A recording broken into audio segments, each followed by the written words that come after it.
اچھا ڈاکٹر صاحب، آخر پہ آپ مجھے یہ بتائیے گا کہ آپ لوگوں کو کیا مشورہ دینا چاہتے ہیں، یا ان لوگوں کے لیے کیا اصلاح کے لیے کچھ آپ کہنا چاہیں کہ جو لوگ کبھی مولانا طارق جمیل کے حوالے سے کبھی ان کی گاڑی پہ ان کو ٹرولنگ کرنا شروع کر دیتے ہیں، کبھی ان کے حوالے سے ان کے برانڈ کے اوپر ایم ٹی جے پہ تنقید کرنا شروع کر دیتے ہیں، اسی حوالے سے لوگ آپ پہ بھی تنقید کرتے ہیں کہ مولوی ہو کے اور یہ کاروبار میں ہو گیا، تو یہ تو نہیں، تو لوگ مذہبی طبقے کو جب کوئی کاروبار میں آتا ہے تو اس کو وہ ایکسیپٹ نہیں کر پاتے، ان لوگوں کے لیے آپ کچھ اگر بولنا چاہیں تو؟ میں ان لوگوں کو کہوں گا کہ ایک دعا ہے، قرآن کی آیت بھی ہے، اس کا ترجمہ سیکھیں، وہ ہے ربنا آتنا فی الدنیا حسنہ وفی الآخرۃ حسنہ وقنا عذاب النار۔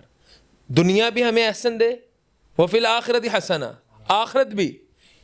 آپ مجھے ایک بات بتائیں کہ ہم نے یہ بیریئر جو ہے نا، بڑے افسوسناک بات ہے، ایک لیک آف ایجوکیشن ہے ہمارے عوام کے اندر، کہ ہم نے ایک باؤنڈری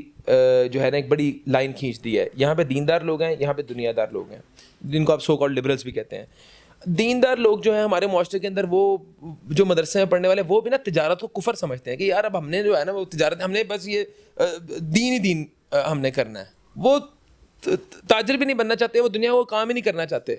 ہمارے کیا نبی نے ہمیں کیا روکا ہے دنیاوی معاملات کرنے سے؟ کیا تجارت سے روکا ہے؟ کیا پڑھائی سے روکا ہے؟ میں یہ کہتا ہوں دینی مدارس کے لڑکے جب وہاں سے فارغ ہو کے سی ایس ایس کے ایگزامس میں جائیں گے، سی ایس ایس کے ٹاپرز بنیں گے، یا سی ایس ایس کے امتحان کلیئر کریں گے، تجارت کریں گے، پی ایچ ڈی ڈاکٹرز بنیں گے، تو دین غالب آئے گا۔ سیم سینیریو جو ہے دنیا دار لوگوں کا ہے، جو لبرلز لوگ ہیں، وہ کہتے ہیں کہ بھائی ہم لوگ جو ہیں سپیریئر ہیں، ہم لوگوں نے پی ایچ ڈیز کر لی ہیں، اور جو ہماری عقل اور فہم جو کہہ رہا ہے وہی درست ہے، یہ دیندار لوگ یہ سارے فضول اونٹ پٹانگ باتیں کرتے ہیں۔ تو یہ دو ایکسٹریمسٹ جو اپروچز ہیں وہ انتہائی غلط ہیں۔ میں یہ سمجھتا ہوں بیلنس ہونا چاہیے، ایک بندہ دین کے اصولوں پہ رہ کے تجارت بھی کرے، دین کے اصولوں پہ رہ کے تعلیم بھی حاصل کرے، دین کے اصولوں پہ رہ کے دنیا کو بھی ایکسل کرے، تو وہ زیادہ اچھا ایک پازیٹیو مارک جو ہے نا وہ سوسائٹی کے اندر ڈال سکے گا، اور سوسائٹی کے اندر بہت اچھا وہ ایک سوسائٹی کو بہتر سرو کر سکے گا، اپنے کمیونٹی کے لیے مفید ہوگا۔ جہاں تک بات نہیں مولویوں کو گالیاں نکالنے کی، برا بھلا کہنے کی، تو ایسے لوگوں کو میں انتہائی جو ہے نا وہ ان پہ افسوس ہی کر سکتا ہوں، اور ان سے کہہ سکتا ہوں کہ ظاہری بات ان کی طبیعت میں، ان کی تربیت کا میں کوئی فقدان ہوگا جو اس طرح کی حرکتیں کر رہے ہیں۔ کیا اگر مولانا طارق جمیل تجارت کر رہا ہے تو کیا تمہارے اصولوں تمہارے گھر سے پیسہ کوئی چوری کر کے تجارت کر رہا ہے، کسی کا حق مار کے تجارت کر رہا ہے؟ عالم دین ہے تو اس کو تجارت منع کی گئی ہے، وہ ضرور تجارت کرے دینی، بلکہ میں یہ سمجھتا ہوں کہ جو وہ تجارت کر سکتے ہیں وہ عام بندہ بھی نہیں کر سکتا۔ ان کو تو دین کے اصولوں کا پتہ ہے، ان کو پتہ ہے ناپ تول میں کمی کے کیا معاملات ہیں، ان کو پتہ ہے جھوٹ کے کیا معاملات ہیں، ان کو پتہ ہے فریب کے کیا معاملات ہیں، اس کی کیا سزائیں ہیں۔ تو میں یہ سمجھتا ہوں دیندار بندوں کو آگے آنا چاہیے، کاروبار بھی کرنا چاہیے، اور مولانا طارق جمیل صاحب نے کسی کی جو ہے وہ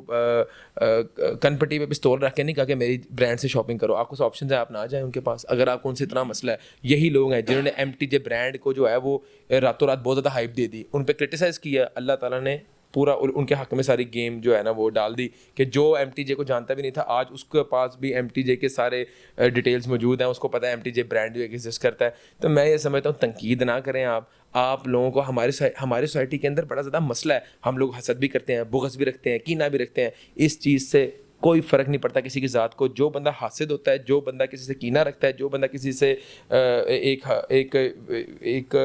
بغض رکھتا ہے، میں یہ سمجھتا ہوں اللہ تعالیٰ ہی اس بندے کے لیے اللہ تعالیٰ کی طرف سے یہ سزا ہوتی ہے کہ جس بندے سے وہ یہ جو بغض وغیرہ رکھ رہا ہوتا ہے نا، اللہ تعالیٰ اس کو اور ترقی دیتا ہے، اور وہ اپنے ذات کے اندر مزید ساڑ اور جل رہا ہوتا ہے۔